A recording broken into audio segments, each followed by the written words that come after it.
கொஞ்சம் இந்த ட்ரக்ஸு, இந்த லிக்யூரு, ஸ்மோக்கிங் இதெல்லாம் இல்லாமல் கரெக்டாக அவங்களோட கான்சன்ட்ரேஷனை ஃபோக்கஸாக வச்சிங்கன்னா அது கொஞ்சம் ஈஸியாக இருக்கும். உங்கள் லைஃபுக்கு தான் அது ஈஸியாக இருக்கும். அதெல்லாம் நம்ம எப்போனாலும் என்ஜாய் பண்ணிக்கலாம். இப்போ ஐடிக்குள்ளே நம்ம ஸ்டார்டிங் வரோம்னா இனிஷியலாக எவ்வளோ சேலரி நம்ம எதிர்பார்க்கலாம் டெவலப்பிங்கில்? அது நம்ம ரெண்டாக பிரிக்கலாம். கேம்பஸ், ஆஃப் கேம்பஸ் பிரிக்கலாம். கேம்பஸில் நீங்கள் செலக்ட் ஆகி வந்தீங்கன்னா உங்களுக்கு நல்ல ஒரு பேக்கேஜ் கிடைக்கும். ஒரு 4 LPAவே ஃப்ரெஷருக்கு நல்ல பேக்கேஜ் தான்.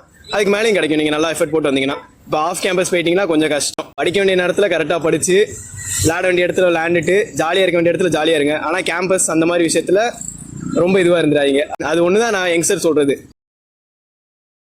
ஹாய் ப்ரோ, உங்கள் பேர், நீங்கள் எங்கேருந்து வரீங்க? என் பேர் ரோஷன். நான் வந்து சிவகாசிலேருந்து வரேன். இங்கே கோயம்புத்தூரில் ஒரு ஐடி கம்பெனியில் ஒர்க் பண்ணிகிட்டு இருக்கேன். ஓகே, என்ன ஒர்க் பண்ணிட்டுருக்கீங்க ப்ரோ? அந்த ஒர்க்குக்கு வந்து நீங்கள் எப்படி உள்ளே வந்தீங்க? நான் வந்து ஸ்ரீ ராமகிருஷ்ண இன்ஜினியரிங் காலேஜில் தான் படித்தேன் கோயம்புத்தூரில். அங்கேயே கேம்பஸில் செலக்ட் ஆகி அங்கேருந்து நம்ம இந்த கம்பெனிக்கு செலக்ட் ஆகி வந்துட்டேன். டெவலப்பிங்கில் நான் இப்போ ஒர்க்கிங்கில் இருக்கேன், ஐடியில்.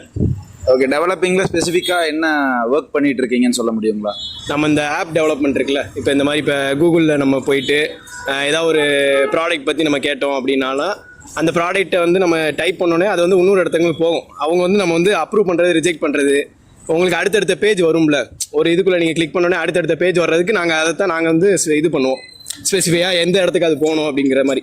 ஓகே, இன்னைக்கு வந்து யங்ஸ்டர்ஸுக்கு வந்து நீங்கள் எந்த ஃபீல்டில் போகலாம், எதில் நல்ல ஸ்கோப் இருக்குன்னு நீங்கள் நினைக்கிறீங்க? ஐடி வந்து நிறைய ரெசஷன் அந்த மாதிரிலாம் போய்கிட்டு இருக்கு, லே ஆஃப்ஸ் போயிட்டு இருக்கு. நீங்கள் எந்த ஃபீல்டில் போனால் நல்லா இருக்கும்னு நினைக்கிறீங்க? ஓகே, ஐடிக்கு வந்து எப்போவுமே கம்ப்யூட்டருக்கு வந்து அழிவே கிடையாது. அது வந்து எப்போவுமே நல்லா தான் போயிட்டுருக்கோம். என்ன இப்போ வந்து ஒரு ஏஐ வந்து நிறையா வருது. ஏஐ வந்து இப்போ ரோபோட்ஸ் எல்லாம் நம்ம ஹியூமன்ஸ் வந்து டேக் ஓவர் பண்ணிகிட்டு இருக்கு. அதுவும் நம்ம படிச்சுக்கிட்டோன்னா ஈஸியாக தான் இருக்கும். அதுக்குன்னு ஐடி எப்போவுமே விழலாம் செய்யாது, கரெக்டாக தான் இருக்கும் ஐடி. ஓகே, இப்போ ஐடிக்குள்ளே நம்ம ஸ்டார்டிங் வரோம்னா இனிஷியலாக எவ்வளோ சேலரி நம்ம எதிர்பார்க்கலாம் டெவலப்பிங்கில்? நீங்கள் இருக்கிற ரோலில் என்ன சேலரி நம்ம எதிர்பார்க்கலாம்? அது நம்ம ரெண்டாக பிரிக்கலாம். கேம்பஸ், ஆஃப் கேம்பஸ் பிரிக்கலாம். கேம்பஸில் நீங்கள் செலக்ட் ஆகி வந்தீங்கன்னா உங்களுக்கு நல்ல ஒரு பேக்கேஜ் கிடைக்கும். ஒரு 4 LPAவே ஃப்ரெஷருக்கு நல்ல பேக்கேஜ் தான். அதுக்கு மேலேயும் கிடைக்கும் நீங்கள் நல்லா எஃபர்ட் போட்டு வந்தீங்கன்னா. இப்போ ஆஃப் கேம்பஸ் போயிட்டீங்கன்னா கொஞ்சம் கஷ்டம். அது ஒன்று தான் நான் யங்ஸ்டர் சொல்கிறது.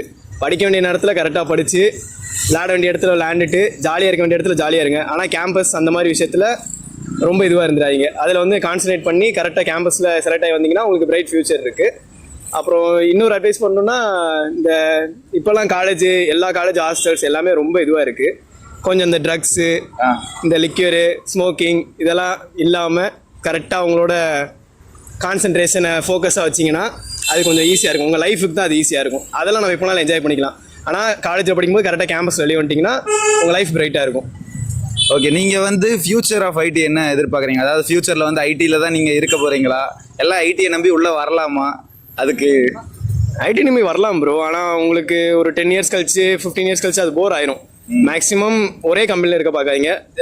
ஜம்ப் ஆகிட்டே இருந்தீங்கன்னா உங்களுக்கு வேறு எக்ஸ்போஸ் நிறையா கிடைக்கும். அந்த மாதிரி ஈஸியாக கிடைக்கும். எனக்கு எப்படியும் நான் ஒரு 10 years தான் இருப்பேன். அதுக்கடுத்து சொந்த ஊரை பார்த்து ஒரு பிஸ்னஸ் வச்சுட்டு உள்ளூரில் உட்கார்றது தான் எல்லாமே ஆசைப்படுவாங்க, ரைட்டா? கண்டிப்பாக.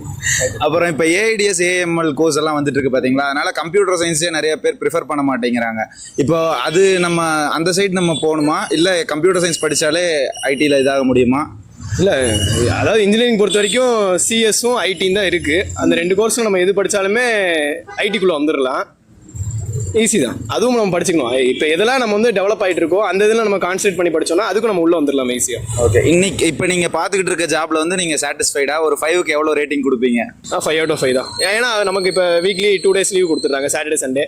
நமக்கு வந்து ரொம்ப இதுவாக போகிறது இல்லை, ப்ரெஷரும் அவ்வளோவா இருக்காது ஒர்க்கிங்கில். பண்ணுற நேரத்தில் கரெக்டாக பண்ணி முடிச்சிட்டோம்னா, டாஸ்க் அப்பப்போ அசைன் பண்ணிட்டோம்னா நம்ம அடிச்சில்லாம் இருந்துக்கலாம்.